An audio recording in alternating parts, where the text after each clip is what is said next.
Hey everybody, today we're going to talk about first-time home buyer mistakes and some of the things that need to be avoided. This could also apply to repeat buyers. I've seen them make mistakes too, so they need to try to avoid that as well. My name is Hanna Perrin with eXp Realty. I work in the central Oklahoma area, Oklahoma City and Stillwater area, so if you're ever in need of information or services, I'm sure available to help. Feel free to reach out, shoot me a text, send me an email, or give me a call, and I'll be glad to help any way I can.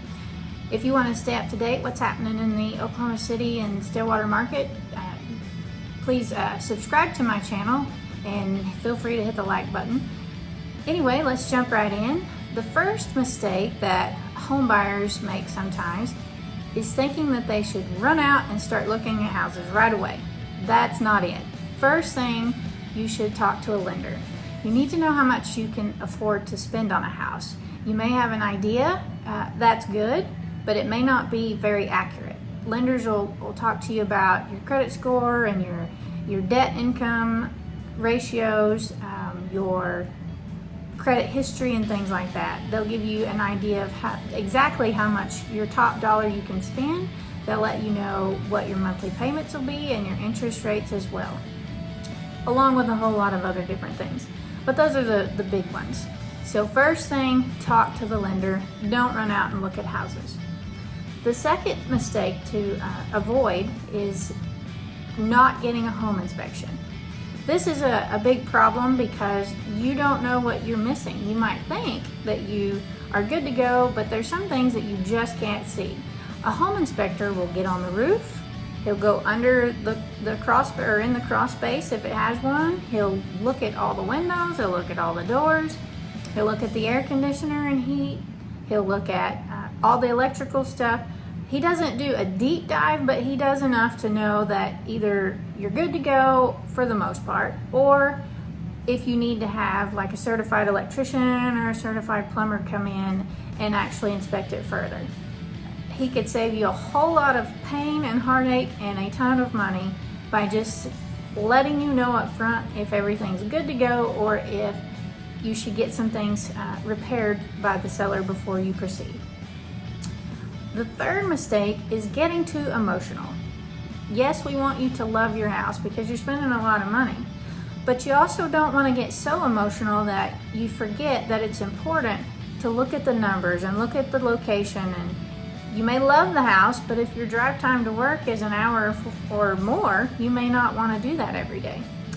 But these are just some of the small things that you might consider. Sometimes people will look at a house and they'll just forget everything rational, and that's just bad. You have to stay rational and almost look at it as a business transaction. Well, it is a business transaction, but even though it's your personal home, just try to stay reasonable and rational. The next thing that some people forget or don't realize is working with a realtor, and the right realtor is important. You don't want to try to go at this by yourself. There's a lot of stuff that goes with it. And yes, some of it's okay and not that difficult, but some of it is kind of hard. You want to be able to have someone in your corner for negotiations and looking at the contracts and all the paperwork and documents that goes with it, because there's a lot. You want to have someone who knows good inspectors and good, the people that, electricians and repairmen and things like that. Some people, yes, they can go at it by themselves and it's not a big deal. But is it something that you really want a chance? It's many thousands of dollars that you're playing with, and you just don't want to make the wrong choice. So I recommend hiring a realtor and saving yourself a whole lot of heartache.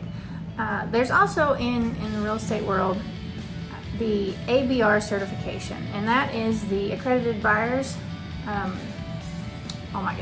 Accredited buyers representation or representative. That's what it is.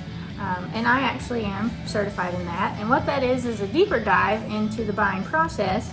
And realtors take this class and they learn more about how to better help their clients. So be on the lookout for that. Now, some people also might consider going straight to the listing agent.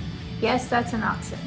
But it's also a little bit tricky because they're also representing the seller. So they have to try to keep both parties' best interests in mind, but that's sometimes difficult. So if you hire an actual buyer's agent or someone to represent you other than the listing agent, you're a little bit more protected. So I would recommend going that route. The fifth mistake is not accounting for all the closing costs and how much that costs. Now, it's about 3% of the purchase price. Now, that number is an estimate. All transactions are a little bit different, so it's just an estimate. But when you work with a realtor, when you put in an offer, they're going to give you an idea of what it costs at closing. So you have to save ahead for this amount of money so that you're able to proceed when you find the house that you want. These fees include lender fees. They include the title closing fees, or the title company's closing fees, any inspections that you may want to get done. All of these numbers add up, and like I said, they're around 3%. It could be a little more, a little bit less. And don't forget to take into consideration your down payment money. Now, there are programs that don't require any, but you'll still have closing costs, even if you get, for instance, a USDA loan that has zero down payment cost. You still will have a significant amount, especially if you're getting a loan. The lender's fees are a little bit higher than the closing fees. And the last mistake that I'm going to touch on today is you do not use all of your savings. You still want to have some money left over after you buy a house. If you deplete all of your savings, then you could put yourself in a bind, and as we all know, life happens and we have to be prepared for that sometimes.